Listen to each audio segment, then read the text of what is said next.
Doctor Vishnuvardhan ಅವರ 75ನೇ ಒಂದು ಏನು ಅಮೃತ ಮಹೋತ್ಸವ ಸಂಭ್ರಮಕ್ಕೆ ಈಗಾಗಲೇ ಎಲ್ಲ ರೀತಿಯ ತಯಾರಿಗಳು ಒಂದು ಕಡೆ ನಡೀತಾ ಇದೆ. ಆದರೆ ಕಳೆದ ಬಾರಿ ಅಮೃತ ಮಹೋತ್ಸವ ನಡೆಯುತ್ತೆ ಅಂದಾಗಲೇ ಅದಕ್ಕೆ ಒಂದಿಷ್ಟು ವಿರೋಧಗಳು ಕೇಳಿ ಬರ್ತಾ ಇತ್ತು. ಆದರೆ ಈ ಬಾರಿ ಅಮೃತ ಮಹೋತ್ಸವ ಎಷ್ಟು ಸೇಫಾಗಿ ನಡೆಯುತ್ತೆ, ಯಾರ್ಯಾರೆಲ್ಲ ಭಾಗಿಯಾಗ್ತಾರೆ, ಇದರೆಲ್ಲದರ ಬಗ್ಗೆ ಮಾತಾಡೋಕ್ಕೆ ನಮ್ಮ ಜೊತೆಗೆ ವೀರಕಪುತ್ರ ಶ್ರೀನಿವಾಸ್ ಅವರಿದ್ದಾರೆ. ಅವ್ರನ್ನ ಮಾತಾಡ್ಸೋಣ. ಸರ್, ಪ್ರತಿ ಸಲ ವಿಷ್ಣುವರ್ಧನ್ ಸರ್ ಅವರ ಯಾವುದೇ ಒಂದು ವಿಚಾರ ಬಂದಾಗಲೂ ಸಾಕಷ್ಟು ವಿರೋಧಗಳು ಕೇಳಿ ಬರ್ತವೆ. ಅದು ಒಳ್ಳೆ ವಿಚಾರ ಆಗಲಿ ಅಥವಾ ಅವರ ಪ್ರತಿ ಹಂತದಲ್ಲೂ ಈ ಥರ ಒಂದು ಕೇಳಿ ಬರ್ತಾ ಇರುವಂಥದ್ದು. ಈಗ ಅಮೃತ ಮಹೋತ್ಸವಕ್ಕೆ ತಯಾರಿ ನಡೀತಾ ಇದೆ, ಬಟ್ ಭಯ ಇದೆಯಾ? ಈ ಸಲ ಇಲ್ಲ.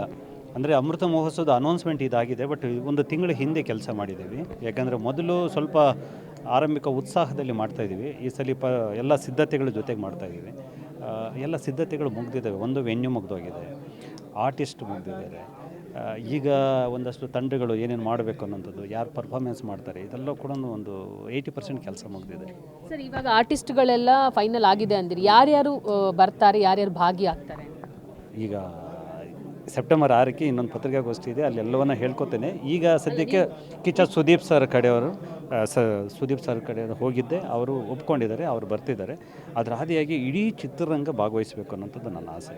ಸರ್, ಅಂದರೆ ಒಂದೆಷ್ಟು ಲಿಸ್ಟಲ್ಲಿ ಎಷ್ಟು ಜನ ಕಲಾವಿದರನ್ನು ಆ್ಯಡ್ ಮಾಡಿದ್ರೆ, ಒಂದು ಹೆಸರು ಹೇಳ್ಬೇಡ, ಒಂದು ಅಂದಾಜು ಎಷ್ಟು ಜನ? ಈಗ ನಾನು ಮಾತಾಡಿರುವಂತಹ ಲಿಸ್ಟಲ್ಲಿ 25 ಜನ ಹೀರೋಗಳೇ ಇದ್ದಾರೆ.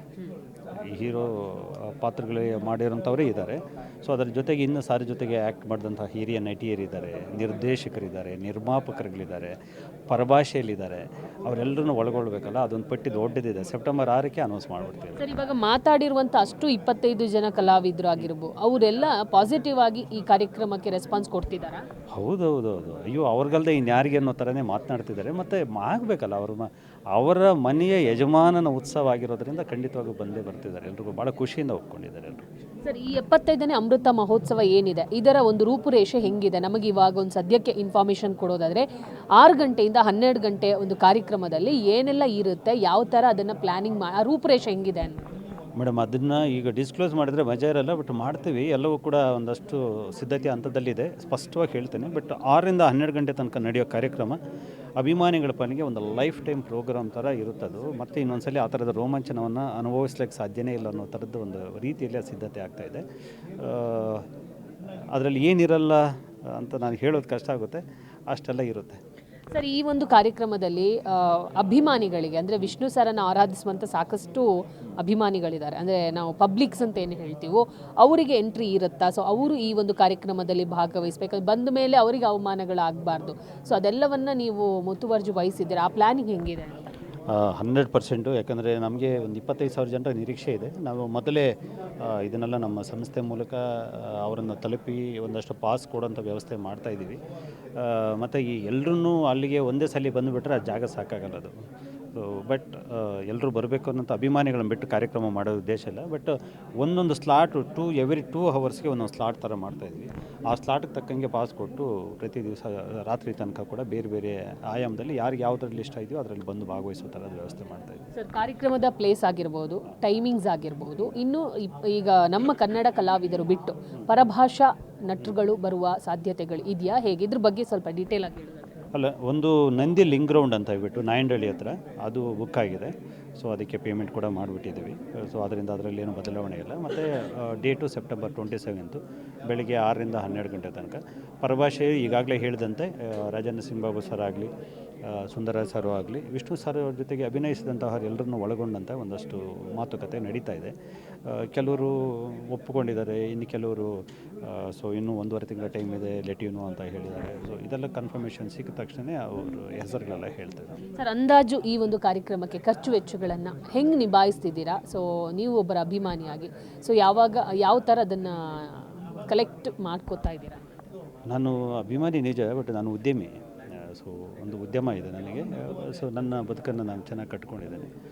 ಅದರಿಂದ ನಾನು ನನ್ನ ಕೈ ಮೀರಿದ್ದು ಲಾಸ್ಟ್ ಟೈಮ್ ನೋಡಿ 3.5 ಕೋಟಿ ಆಯಿತು ಅಂದ ತಕ್ಷಣ ನನ್ನ ಕೈಯಲ್ಲಿ ಆಗಲಿಲ್ಲ, ಬಂದುಬಿಟ್ಟೆ. ಯಾರೋ ನೀನು ಸೋತೆ, ನಿನ್ಗೆ ಅದು ಅವಮಾನ ಅಂತ ಅಂದರೆ ನನಗೆ ಕೇರಿಲ್ಲ. ಅದಲ್ಲ, ನನಗೆ ಶಕ್ತಿ ಇದೆಯಾ ನಾನು ಮಾಡ್ತೀನಿ. ಈ ಸಲ ನಾನು ಒಂದು ವರ್ಷದಿಂದ ನನ್ನ ಶಕ್ತಿನ ಕ್ರೋಢೀಕರಿಸ್ಕೊಂಡು ಒಂದಷ್ಟು ಸ್ನೇಹಿತರನ್ನೆಲ್ಲ ಜೊತೆ ಹಾಕಿಸ್ಕೊಂಡು ನೀನೊಂದು LED ಸ್ಕ್ರೀನ್ ಮಾಡಿಕೊಡಪ್ಪ, ನೀನೊಂದಷ್ಟು ಸೌಂಡ್ಸ್ ಮಾಡಪ್ಪ, ನೀನೊಂದು ಊಟ ಹಾಕಪ್ಪ, ನೀನೊಂದಷ್ಟು ಸಭಾಂಗಣ ಬುಕ್ ಮಾಡಿಕೊಡಪ್ಪ, ಹೀಗೆ ಎಲ್ಲರೂ ಎಲ್ಲ ಜೊತೆಗಿರೋಂಥವ್ರೆ ಅದನ್ನು ಮಾಡಿಕೊಂಡು ನಾನೇನು ಮಾಡ್ಬೋದು ನನ್ನ ಕಡೆಯಿಂದ ಮಾಡ್ಕೊಂಡು ಮಾಡ್ತಾಯಿದ್ವಿ. ಒಂದು 80 ಲಕ್ಷದ ಮೇಲೆ ಕಾರ್ಯಕ್ರಮದ ಹೋಗುತ್ತೆ. ಸೊ ಕೊನೆಗೆ ಇನ್ನೂ ಜಾಸ್ತಿ ಆಗ್ಬೋದು. ಬಟ್ ಅಷ್ಟನ್ನು ಕೂಡ ಒಂದು ಮರೆಯಲಾಗದ ಕಾರ್ಯಕ್ರಮವಾಗಿ ರೂಪಿಸೋಕ್ಕೆ ಸಿದ್ಧತೆ ಮಾಡ್ತಾಯಿದ್ವಿ. ಸರ್, ಇಷ್ಟೆಲ್ಲ ಮಾಡ್ತಾ ಇದ್ದೀರಿ ಅಂದಮೇಲೆ ಈಗಾಗಲೇ ಕನ್ನಡದ ಕಲಾವಿದರು ಆಗಿರ್ಬೋದು ಅಥವಾ ಪರಭಾಷೆಯ ಕಲಾವಿದರಾಗಿರ್ಬೋದು ಹತ್ತತ್ರ 1 ಕೋಟಿ ವೆಚ್ಚದಲ್ಲಿ ಮಾಡ್ತಾ ಇರುವಂಥ ಕಾರ್ಯಕ್ರಮ ಎಲ್ಲವೂ ಒಳ್ಳೆ ರೀತಿಯಲ್ಲಿದೆ. ಬಟ್ ಫ್ಯಾಮಿಲಿ ಅಂತ ಬಂದಾಗ ಸರ್, ಅಭಿಮಾನಿಗಳೆಷ್ಟು ಇಂಪಾರ್ಟೆಂಟು, ಅದಕ್ಕಿಂತ ಹೆಚ್ಚಾಗಿ ಅವರ ಫ್ಯಾಮಿಲಿ ತುಂಬಾ ಇಂಪಾರ್ಟೆಂಟ್ ಆಗುತ್ತೆ. ಯಾಕಂದರೆ ಭಾರತಿ ವಿಷ್ಣುವರ್ಧನ್ ಅಮ್ಮ ಇವತ್ತಿಗೂ ಆ್ಯಕ್ಟಿವ್ ಆಗಿದ್ದಾರೆ. ಸೊ ಅವರ ಅಳಿಯನೂ ಆ್ಯಕ್ಟಿವ್ ಆಗಿರೋದ್ರಿಂದ ಅವರ ಅಭಿಪ್ರಾಯ, ಅವರ ಸಲಹೆಗಳು, ನೀವು ಮಾಡ್ತಾ ಇರುವಂಥ ಕೆಲಸದ ಬಗ್ಗೆ ಅವರ ಗಮನಕ್ಕೆ ತಂದಿದ್ದೀರಾ ಅಂತ ಹೇಳಿ? ಮೇಡಮ್, ಕಳೆದ ಬಾರಿ ನಾವು ಅವರ ಎಸ್ ನಾರಾಯಣ್ ಸರ್ ಮುಖಾಂತರ ಅವ್ರನ್ನ ತಲುಪಿದ್ವಿ. ಕಳೆದ ಬಾರಿನೇ ಹೋಗಿದ್ದರು. ಅವರು ಪಾಪ ಮೈಸೂರು ತನಕ ಹೋಗಿ ಮಾತಾಡ್ಕೊಬಂದರು. ಅಮ್ಮ ನಮ್ಮ ಕಾರ್ಯಕ್ರಮಕ್ಕೆ ವಿರೋಧಿಸಿಲ್ಲ. ಅವ್ರು ಹೇಳಿರೋಂಥದ್ದು, ಇಲ್ಲ ನಾನು ಬರಲ್ಲ, ನೀವು ಮಾಡ್ಕೊಳ್ಳಿ ಅಂತ. ಯಾಕೆಂದರೆ ನಮಗೆ ಅವ್ರಿಗೆ ಒಂದು ಸಮಸ್ಯೆ ಆಗಿತ್ತು. ಅವರು ಅಭಿಮಾನ ಸ್ಟುಡಿಯೋದಿಂದ ಇಲ್ಲಿ ಬೇಸತ್ತು ಮೈಸೂರಿಗೆ ಕೊಟ್ಟಿದ್ರು. ನಾವು ಅಭಿಮಾನಿಗಳು ಇಲ್ಲೇ ಆಗಬೇಕು ಅಂತ ಹಠ ಹಿಡಿದ್ವಿ. ಅವರು ನೀವು ನನ್ನ ಜೊತೆಯಲ್ಲಿ ಬರಲಿಲ್ಲ ಅಂದರೆ ನೀವು ಅಭಿಮಾನಿಗಳೇ ಅಲ್ಲ ಅಂತ. ಆ ಸ್ಟೇಟ್ಮೆಂಟ್ ಇವತ್ತಿಗೂ ಇದೆ, ಟಿ ವಿಗಳಲ್ಲಿ ಎಲ್ಲ ಯೂಟ್ಯೂಬ್ಸಲ್ಲಿದೆ. ನೀವು ಬರಲಿಲ್ಲ ಅಂದರೆ ನೀವು ಯಾರು ಅಭಿಮಾನಿಗಳೇ ಅಲ್ಲ ಅಂತ ಹೇಳಿದರು. ಅಷ್ಟೇ ನಮ್ಮ ಮಧ್ಯೆ ಆಗಿರೋದು ಬಿಟ್ಟರೆ ನಾವು ಯಾರೂ ಪರಸ್ಪರ ಒಬ್ಬರ ಮೇಲೆ ಒಬ್ಬರು ಕೆಸರಿಸ್ಕೊಳ್ಳೋದು, ಆ ಗೌರವ ತೋರ್ಕೊಳ್ಳೋಂಥ ಮಾತಾಡಿಲ್ಲ. ಇವತ್ತು ಅವ್ರು ಬಹಿರಂಗವಾಗಿ ಬಂದು ಅವನು ತಪ್ಪಿದ್ದಾನೆ, ಅವನು ಇದು ಮಾಡಿದ್ದಾನೆ, ಏನನ್ನೂ ಹೇಳಿಲ್ಲ. ಅವ್ರು ಮಾಡ್ತಿದ್ರೆ ಅಭಿಮಾನಿಗಳು ಮಾಡಲಿ ಅನ್ನೋ ಮಾತನ್ನೇ ಹೇಳಿ ಕಳಿಸಿದ್ದಾರೆ. ಲಾಸ್ಟ್ ಟೈಮ್ ಕೂಡ ಮಾಡಬೇಡಿ ಅಂತ ಅವ್ರು ಹೇಳೇ ಇಲ್ಲ. ಮಾಡಲಿ, ಅಭಿಮಾನಿಗಳು ಮಾಡಲಿ, ಬೇಡ ಅನ್ನೋಕ್ಕೆ ನಾವ್ಯಾರು, ಅವ್ರ ಖುಷಿ, ಅವ್ರು ಮಾಡಲಿ ಅನ್ನೋಂಥ ಮಾತನ್ನು ಹೇಳಿದ್ದಾರೆ. ಬಟ್ ಈ ಸಲ ನೀವೆಲ್ಲ ಇಷ್ಟೆಲ್ಲ ಹೇಳ್ತಿದ್ದೀರಿ. ಒಂದು ಸಲ ಇನ್ನೊಂದು ಪ್ರಾಮಾಣಿಕವಾದ ಪ್ರಯತ್ನ ನಿಮ್ಮಗಳ ಜೊತೆಗೆ ಹೋಗಿ ಮಾಡುವಂಥ ಕೆಲಸ ಮಾಡ್ತೀವಿ. ಬರಬೇಕು, ಅಮ್ಮ ಬಂದರೆ ಖುಷಿ ನಮಗೆಲ್ಲ. ಸರ್, ಯಾಕಂದರೆ ಲಾಸ್ಟ್ ಟೈಮ್ ನಾವುಗಳೇ ಮಾತಾಡಿಸೋ ಸಂದರ್ಭದಲ್ಲಿ ಅವರೊಂದು ಮಾತು ಹೇಳ್ತಾರೆ. ಅಂದರೆ ಮೈಸೂರಲ್ಲೂ ಆಗ್ತಿದೆ, ಬೆಂಗಳೂರಲ್ಲಿ ಆಗ್ತಾ ಇದೆ. ಸೊ ಅಭಿಮಾನಿಗಳು ಸಂಭ್ರಮಿಸಲಿ, ನಮ್ಮದೇನು ಅದರಲ್ಲಿ ಅಭ್ಯಂತರ ಇಲ್ಲ. ಬಟ್ ಎರಡೆರಡು ಕಡೆ ಯಾಕೆ ಅನ್ನುವಂಥ ಪ್ರಶ್ನೆಯನ್ನು ಒಂದು ಮಾಡ್ತಾರೆ. ಆ ಸಂದರ್ಭದಲ್ಲಿ ಕೂಡ ಮೈಸೂರಿಗೆ ಬಂದು ಸೆಲೆಬ್ರೇಟ್ ಮಾಡೋಣ ಜೊತೆಯಾಗಿ ಅನ್ನುವಂಥ ಒಂದು ಮಾತನ್ನು ಹೇಳ್ತಾರೆ. ಆ ಸಂದರ್ಭದಲ್ಲಿ ಎಲ್ಲೋ ಒಂದು ಕಡೆ ಸರಿ ಇಲ್ಲ ಅನ್ನುವಂಥ ಮಾತು ಎದ್ದು ಕಾಣ್ತಾ ಇತ್ತು ಸರ್. ಇಲ್ಲ, ಮೈಸೂರಿಗೆ ಹೋಗಲ್ಲ ಅಂತಿಲ್ಲ, ಎಲ್ಲ ಹೋಗ್ತಿದ್ದಾರೆ, ಬರ್ತಿದ್ದಾರೆ, ಅದು ಬೇಡ, ಅದು ಸರಿಯೇ. ಬಟ್ ಈಗ ನೋಡಿ, ಬೀದರಿಂದ ಬೆಂಗಳೂರಿಗೆ ಬರಲಿಕ್ಕೆ ಡೈರೆಕ್ಟ್ ದಾರಿಗಳಿದ್ದಾವೆ. 700 ಕಿಲೋಮೀಟ್ರ್ ಅಲ್ಲಿಂದ ಇಲ್ಲಿಗೆ ಬರಲಿಕ್ಕೆ. ಮತ್ತು ಬೀದರಿಂದ ಮತ್ತೆ ಯಜಮಾನರು ನೋಡಲಿಕ್ಕೆ ಮತ್ತೆ 200 ಕಿಲೋಮೀಟ್ರ್ ಹೋಗಬೇಕು, ಮತ್ತು 200 ಕಿಲೋಮೀಟ್ರ್ ಬರಬೇಕಲ್ಲ. ಅಷ್ಟು ತ್ರಾಸ ಕೊಡಬಾರ್ದು ಅನ್ನೋಂಥದ್ದು ಒಂದು ಸದುದ್ದೇಶ ಅಷ್ಟೇ. ಬೆಂಗಳೂರಲ್ಲಿ ಬಂದಾಗ ನೋಡಿ, ಈಗ ಯಾರೋ ಕಲಾವಿದರು ಬರ್ತಾರೆ, ಅವ್ರು ಹೋಗ್ಬಿಟ್ಟು ರಾಜ್ಕುಮಾರ್ ಅವರ ದರ್ಶನ ಮಾಡ್ಕೋತಾರೆ, ಪಕ್ಕದಲ್ಲೇ ಪುನೀತ್ ಅವರು ಇರ್ತಾರೆ, ದರ್ಶನ ಮಾಡ್ಕೋತಾರೆ, ಅಂಬರೀಷ್ ಅವರು ಇರ್ತಾರೆ, ಅಲ್ಲಿಗೂ ಹೋಗಿ ಬರ್ತಾರೆ. ಅವರು ಆಗ ದರ್ಶನ ಮಾಡಿದಾಗ ನೀವು ಮಾಧ್ಯಮದ ಮುಖಾಂತರ ತೋರಿಸ್ತೀರಿ, ಜನರಿಗೆ ಮತ್ತೆ ಅವ್ರ ನೆನಪುಗಳು ಕಾಡೋಕ್ಕೆ ಶುರುವಾಗುತ್ತೆ. ಹಾಗೆ ಒಬ್ಬ ವ್ಯಕ್ತಿಯನ್ನು ಜೀವಂತವಾಗಿ ಇಟ್ಕೊಳ್ಳೋದು. ಇದು ರಾಜಧಾನಿ. ಏನೇ ನೀವು ಹೇಳಿದರು, ಸಾಂಸ್ಕೃತಿಕ ನಗರ ಮೈಸೂರು ಅದೆಲ್ಲವೂ ಓಕೆ. ಬಟ್ ಇದು ರಾಜಧಾನಿಗೆ ಅದರದ್ದೇ ಆದ ಮಹತ್ವ ಇರುತ್ತೆ. ಇಲ್ಲಿ ಬಂದಂತಹ ಪಾಪ್ಯುಲೇಷನ್ ಹೆಚ್ಚಿರುತ್ತೆ. ಸೊ ಅವರು ಇಲ್ಲಿ ಭೇಟಿ ಕೊಡ್ತಾ ಇದ್ದಾಗ ಆ ನೆನಪುಗಳು ಇನ್ನೊಂದಷ್ಟು ಜಾಸ್ತಿ ಇರ್ತವೆ. ಅದು ಆಗಬೇಕು ಅನ್ನೋಂಥದ್ದು. ಮತ್ತು ಅಭಿಮಾನಿಗಳು ಬರೀ ಬೆಂಗಳೂರಲ್ಲಿಲ್ಲ, ಮೈಸೂರಲ್ಲಿಲ್ವಲ್ಲ, ಅವರು ರಾಜ್ಯದ ಬೇರೆ ಬೇರೆ ಕಡೆಯಿಂದ ಅವ್ರು ಇಲ್ಲಿಗೆ ಬಂದವರಿಗೆ ಮತ್ತೆ 200 ಕಿಲೋಮೀಟ್ರ್ ಹೋಗಿ 200 ಕಿಲೋಮೀಟ್ರ್ ಬನ್ನಿ ಅನ್ನೋಂಥ ಕಷ್ಟ ಯಾಕೆ ಕೊಡಬೇಕು? ಬಟ್ ಅನಿರುದ್ಧ ಅವರೇ, ನಮಗೆ ಈ ವಿಚಾರ ಗೊತ್ತಿಲ್ಲ ಅನ್ನುವಂಥ ಮಾತನ್ನು, ನೀವು ಮಾಡ್ತಾ ಇರುವ ಅಮೃತ ಮಹೋತ್ಸವದ ಬಗ್ಗೆ ನಮಗೆ ಗಮನಕ್ಕಿಲ್ಲ ಅನ್ನುವಂಥ ಮಾತಲ್ಲೇ ಅವ್ರು ಮಾತಾಡಿದ್ರು ಕೂಡ. ಸೊ ಇದಕ್ಕೆ ನೀವು ಇವತ್ತು ಕ್ಲಾರಿಟಿ ಕೊಡೋದಿದ್ರೆ, ಅವತ್ತು ಹೇಳಿರಲಿಲ್ವಾ, ಅವ್ರು ಗಮನಕ್ಕೆ ತಂದಿರಲಿಲ್ವಾ? ಇಲ್ಲ, ನಾನು ಆ ವಿಷಯವನ್ನು ಆಮೇಲೆ ಹೇಳಿದ್ದು, ಮೊದಲು ಹೇಳಿರಲಿಲ್ಲ, ಆಮೇಲೆ ಹೇಳಿದ್ದು. ಈಗಲೂ ಕೂಡ ಈಗಲೇ ಹೇಳ್ತಾ ಇದ್ದೀವಿ. ಯಾಕಂದರೆ ಇದು ಪ್ರತಿ ಸಲ ಕೂಡ ಇದೇ ಹೀಗಾಗ್ತದೆ. ನಾವು ಇವತ್ತು ಮಾಡ್ತಾಯಿಲ್ಲ, ನಾನು 2014ರಿಂದ ಕಾರ್ಯಕ್ರಮ ಮಾಡಲಿಕ್ಕೆ ಶುರು ಮಾಡಿದ್ದು. ಅವಾಗಿಂದನೂ ಪ್ರತಿ ಕಾರ್ಯಕ್ರಮವನ್ನು ಅವ್ರಿಗೆ ಹೇಳ್ತಾ ಇರಲಿಲ್ಲ. ಅಭಿಮಾನಿಗಳು ರಾಜ್ಯದ ಮೂಲೆ ಮೂಲೆಯಲ್ಲಿ ಒಂದೊಂದು ಕಾರ್ಯಕ್ರಮ ಮಾಡ್ತಿರ್ತಾರೆ. ಎಲ್ಲವೂ ಅವರ ಮನೆಗಳಿಗೆ ಹೇಳಿಬಿಟ್ಟೆ ಮಾಡ್ತಾರಲ್ಲ. ಇದು ದೊಡ್ಡ ಸ್ಕೇಲಲ್ಲಿ ಆಗಿರೋದ್ರಿಂದ ಇದನ್ನು ಹೇಳಬೇಕಾಗಿದೆ. ನಿಮ್ಮ ಮಾತು ಸರಿ ಇದೆ, ಸೊ ಹೇಳ್ತೀವಿ. ಸರ್, ಇದನ್ನು ಹೊರತುಪಡಿಸಿ ಮಾತಾಡಿದ್ರೆ, ಕಳೆದ ಬಾರಿ SRVಯಲ್ಲಿ ನೀವೊಂದು ಮಾತು ಹೇಳ್ತೀರಾ, ನೆಕ್ಸ್ಟ್ ಇಯರು ವಿಷ್ಣು ಸರ್ ಅವರ ಹುಟ್ಟುಹಬ್ಬಕ್ಕೆ ಬೇರೆ ಕಡೆಯಲ್ಲಿ ಅಭಿಮಾನಿಗಳು ಸೆಲೆಬ್ರೇಷನ್ಸ್ ಮಾಡ್ತಾರೆ, ಒಂದಿಷ್ಟು ಹೊಸತ್ತಾಗಿ 25 ಅಡಿ ಎತ್ತರದ ಪುತ್ಥಳಿ ಬಗ್ಗೆ ಎಲ್ಲ ಇನ್ಫಾರ್ಮೇಷನ್ ಕೊಟ್ಟಿರ್ತೀರ.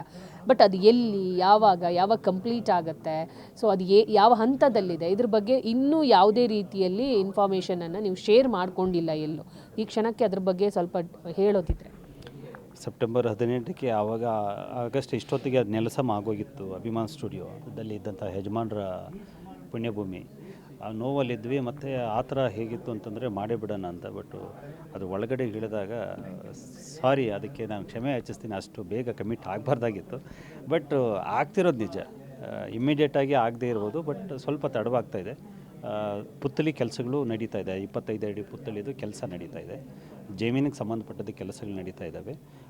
ಒನ್ಸ್ ಫಾರ್ ಆಲ್ ಎಲ್ಲ ರೆಡಿ ಮಾಡಿಕೊಂಡು ಬೇಗ ಜಮೀನು ಕ್ಲಿಯರ್ ಆದ ತಕ್ಷಣವೇ ಪ್ರೋಸೆಸ್ ಮಾಡಿಬಿಡ್ತೀವಿ. ಇವಾಗ ಜಮೀನು ಕ್ಲಿಯರ್ ಆಗಿಲ್ವಾ? ಅದು ಎಷ್ಟು ಎಕರೆಯಲ್ಲಿ ಆಗ್ತಾರೆ? ಎಲ್ಲವೂ ಕ್ಲಿಯರ್ ಇದೆ, ಆ ಸಮಸ್ಯೆ ಅಲ್ಲ, ಜಮೀನಿನ ಸಮಸ್ಯೆ ಅಂತಲ್ಲ. ಒಂದು ಸಣ್ಣ ಪುಟ್ಟ ಸಮಸ್ಯೆಗಳು ಲೂಪ್ ಪಾಯಿಂಟ್ಸ್ ಇರಬಾರ್ದು ಅಂತ ಹೇಳ್ಬಿಟ್ಟು ಪ್ರಯತ್ನ ಪಡ್ತಾ ಇದ್ದೀವಿ. ಅಂದರೆ ಎಷ್ಟು ಎಕರೆ ಜಮೀನಲ್ಲಿ ಒಂದು ಅರ್ಧ ಎಕರೆ ಅಂದರೆ ಮುಂಚೆ ವಿಷ್ಣು ಸರ್ ಸಮಾಧಿ ಎಲ್ಲಿತ್ತು ಅಲ್ಲಿಂದ ಒಂದಿಷ್ಟು ದೂರದಲ್ಲಿ ಅಂತಂದ್ರು, ಅದು ಎಲ್ಲಿ ಏನು ಅಂತ ಕ್ಲಾರಿಟಿ ಕೊಡೋದು. ಅದು ಸರಿ ಅದನ್ನೇ ಇನ್ನೊಂದು ಥರ ಕೇಳಿದರೆ ನೀವು ವಕೀಲರ ಥರ ಹೇಗೆ ಹೇಳ್ತೀನಿ, ಈಗ ಬೇಡ ಅದು ಹೇಳಿದೆ. ಬಟ್ ಆಗೋ ಅಭಿಮಾನ ಕ್ಷೇತ್ರ 200%. ಓಕೆ ಸರ್, ಪುತ್ಥಳಿ ಜೊತೆಗೆ ಲೈಬ್ರರಿ ಕೂಡ ಮಾಡ್ತೀರಿ, ಇದರ ಜೊತೆಗೆ ಬೇರೆ ಬೇರೆ ಒಂದಿಷ್ಟು ಪ್ಲ್ಯಾನಿಂಗ್ ಇತ್ತು ಅಂತ ಹೇಳ್ಕೊಂಡಿದ್ರಿ ಸರ್, ಆ ಪ್ಲ್ಯಾನಿಂಗ್ ಬಗ್ಗೆ ಆದರೂ ಹೇಳ್ಬೋದಾ? ಹೌದೌದು, ಅಲ್ಲಿ ಅಭಿಮಾನ ಕ್ಷೇತ್ರದಲ್ಲಿ ಬರೀ ಪುತ್ಥಳಿ ಮಾತ್ರ ಇರಲ್ಲ, ಅಲ್ಲೊಂದು ಕಲ್ಚರಲ್ ಹಬ್ ಮಾಡಬೇಕಂತ ಸಾಂಸ್ಕೃತಿಕ ಕೇಂದ್ರ ಮಾಡ್ತೀವಿ. ಅಲ್ಲಿ ಅವರ ಇದು ರಂಗಶಂಕರದೊಂದು ಥಿಯೇಟರ್ ಪ್ಲೇಗೆ ಅವಕಾಶ ಮಾಡಿಕೊಡ್ತೀವಿ. ಒಂದು ಸಣ್ಣ ಪುಟ್ಟ ಲೈಬ್ರರಿ ಇರುತ್ತೆ, ಮತ್ತು ವಿಷ್ಣು ಸರ್ ಅವರ ಅಭಿಮಾನಿಗಳು ಬಂದು ಹೋಗಲಿಕ್ಕೆ ಒಂದು ಅಲ್ಲಿ ಸಭೆ ಯಾವುದು ಮಾಡ್ಕೊಳ್ಳೋಕೆ ಒಂದು ಸಭಾಂಗಣ ಮಾಡ್ತಾಯಿದ್ದೀವಿ. ಸೊ ಒಂದು ಧ್ಯಾನ ಕೇಂದ್ರ ಮಾಡ್ತಾಯಿದ್ದೀವಿ. ಸೊ ಇದೆಲ್ಲವೂ ಇರುತ್ತೆ ಅಲ್ಲಿ. ಸರ್ ಸದ್ಯಕ್ಕೆ ಯಾವ ಹಂತದಲ್ಲಿದೆ ಸರ್? ಅಂದರೆ ನೀವು ಏನು ಹೇಳಲಿಲ್ಲ, ಬಟ್ ಯಾವ ಹಂತದಲ್ಲಿದೆ ಆದರೂ ಅನ್ನೋದನ್ನಾದರೂ ಹೇಳಿ. ಪುತ್ಥಳಿ ಕೆಲಸಗಳು ನಡೀತಾ ಇದ್ದಾವೆ, ಜಮೀನಿನ ಕೆಲಸಗಳು ನಡೀತಾ ಇದ್ದಾವೆ. ಯಾರು ಮಾಡ್ತಿದ್ದಾರೆ ಸರ್ ಪುತ್ಥಳಿನ? ಹೆಸರು ಹೇಳ್ಬಾರ್ದು ಅಂತ ಹೇಳೋರು ಅವರು. ಲಾಸ್ಟ್ ಟೈಮ್ ಫೋಟೋ ಹಾಕಿದ್ನಲ್ಲ ಯಾರು ಅಂತೇಳ್ಬಿಟ್ಟು, ಅವರು 1-2-3 ಪುತ್ಥಳಿಗಳನ್ನು ಒಪ್ಕೊಂಡಿದ್ದಾರಂತ. ಅದು ಕೊಡದೆ ನಮ್ಮ ಕೆಲಸ ಮಾಡ್ತಾ ಇರೋದ್ರಿಂದ ನನ್ನ ಹೆಸರೆಲ್ಲೂ ಹೇಳ್ಬಾರ್ದು ಮತ್ತು ನನಗೆ ಅದು ತೊಂದರೆ ಆಗುತ್ತೆ ಅಂತ ಹೇಳಿದ್ದಾರೆ. ಸೊ ಪುತ್ಥಳಿ ಕೆಲಸ ಮದರ್ ಪ್ರಾಮಿಸ್ ನಡೀತಾ ಇದೆ. ಸರಿ ಸರ್, ಓಕೆ. ನೋಡಿದ್ರಲ್ಲ, ಇದಿಷ್ಟು ವೀರಕಪುತ್ರ ಶ್ರೀನಿವಾಸ್ ಅವರ ಮಾತು. ಕ್ಯಾಮರಾ ಪರ್ಸನ್ ಜಯನ್ ಜೊತೆ ದೀಪಿಕಾ, ಪವರ್ ಟಿವಿ, ಬೆಂಗಳೂರು.